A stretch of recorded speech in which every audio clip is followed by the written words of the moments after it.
नमस्कार साथियों, मैं भीष्म असवाल। आज हम लोग बात करेंगे कि आईएएस रानी नागर के ऊपर एक बार फिर बीती शाम जानलेवा हमला हुआ है। जी हाँ, ये पहला मौका नहीं है जब आईएएस रानी नागर के ऊपर जानलेवा हमला हुआ है, पर कल रात को लगभग 9 से 10 के बीच में जो उन पर हमला हुआ है वो हमला बहुत ही गंभीर था और जानलेवा था। जहाँ पर हमलावर हाथ में लोहे की रॉड लेकर आया था और जान से मारने के इरादे से उसने रॉड को घुमाया, पर आईएएस रानी नागर बची। पर उनकी बहन रीमा नागर के पैर के अंदर गंभीर चोट आई है, बहुत ज़्यादा उनके पैर के अंदर सूजन है और निशान पड़ चुके हैं, वो चलने में भी असमर्थ है। यहाँ पर सवाल ये उठता है कि जब लगातार आईएएस रानी नागर के ऊपर जानलेवा हमला हो रहा है, जब वो सेवा में थी तब से सुरक्षा की गुहार लगाती आ रही है, पर ना तो हरियाणा सरकार, ना यूपी सरकार, ना ही केंद्र सरकार किसी प्रकार से आईएएस की मदद करने को दिख रही है, तत्पर नजर आई है। जबकि आईएएस रानी नागर ने इस्तीफा ही सुरक्षा कारणों की वजह से दिया था। क्या ऐसा जान पाना, ऐसा मान पाना संभव है कि एक आईएएस की सुरक्षा भी राज्य सरकार या केंद्र सरकार कराने में, मुहैया कराने में असमर्थ है? जी नहीं, ये सत्ता का संरक्षण कहीं ना कहीं अपराधियों को प्राप्त है और उसी की देन है कि एक आईएएस के ऊपर, एक महिला के ऊपर, एक बेटी के ऊपर ऐसे जानलेवा हमला हो रहे हैं, पर सरकार कोई भी कदम नहीं उठा पा रही है।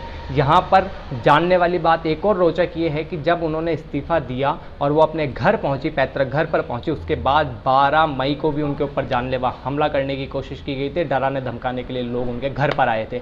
उसकी भी सूचना उन्होंने सोशल मीडिया के माध्यम से दी, पुलिस को दी, प्रशासन को दी, पर कोई कदम नहीं उठाए गए, उनकी सुरक्षा मुहैया नहीं करवाई गई। अब यहाँ पर सवाल फिर वही उठते हैं जो मैंने पिछली बार भी उनके इस्तीफे के समय में जो वीडियो रिलीज़ करके आप लोगों से साझा किए थे। यहाँ पर सवाल उठता है हरियाणा सरकार से, जिसकी वो हरियाणा सरकार की अधिकारी, हरियाणा कैडर की आईएएस है, कि हरियाणा सरकार उनकी सुरक्षा क्यों मुहैया नहीं करवा पा रही है। जब वो केंद्र सरकार की कर्मचारी है, आईएएस जो होता है भारतीय प्रशासनिक सेवा, वो केंद्र सरकार के अधीन आती है, तो केंद्र सरकार क्यों इसके अंदर दखल नहीं दे पा रही है। तीसरा सवाल है आईएएस एसोसिएशन से, कि आईएएस एसोसिएशन के ऊपर जिम्मा है आईएएस लोगों की बात उठाने का, उनका बेड़ा उठाने का, तो आईएएस एसोसिएशन आज कहाँ गुम हो गया है। एक आईएएस की सुरक्षा भी समाज के अंदर नहीं हो पा रही है, सिस्टम के अंदर नहीं हो पा रही है। बहुत बड़ा सवालिया निशान है और कलंक है हमारे सिस्टम के ऊपर, जहाँ पर आईएएस रानी नागर के ऊपर लगातार बारंबार जानलेवा हमला हो रहे हैं और उसके बावजूद भी किसी प्रकार की कोई कार्रवाई आपराधिक तत्वों के खिलाफ नहीं हो रही है। जबकि इनके इस्तीफे के लिए खबर ये आ रही थी कि इनका कैडर चेंज कर दिया जाएगा। जी हाँ, आप कैडर चेंज करिए, मत करिए, इनका इस्तीफा स्वीकार कीजिए, मत कीजिए, पर सबसे पहले इनको सुरक्षा मुहैया करवाइए। इसी अपील के साथ आप लोगों से भी ये जिम्मेदारी के साथ में अपील करते हैं कि आप लोग भी इस आवाज़ को उठाइए कि एक बेटी को, एक बहन को, एक अधिकारी को अब न्याय मिल सके, जब भी वो समाज के अंदर सर्वाइव कर पाएंगे।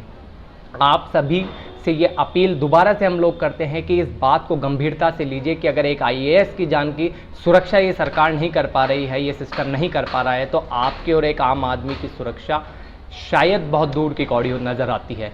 बहुत बहुत धन्यवाद। मैं भीष्म असवाल फिर आऊँगा आप सभी के बीच में किसी एक ऐसी बात को लेकर जहाँ पर बात करना बहुत ज़रूरी हो जाता है।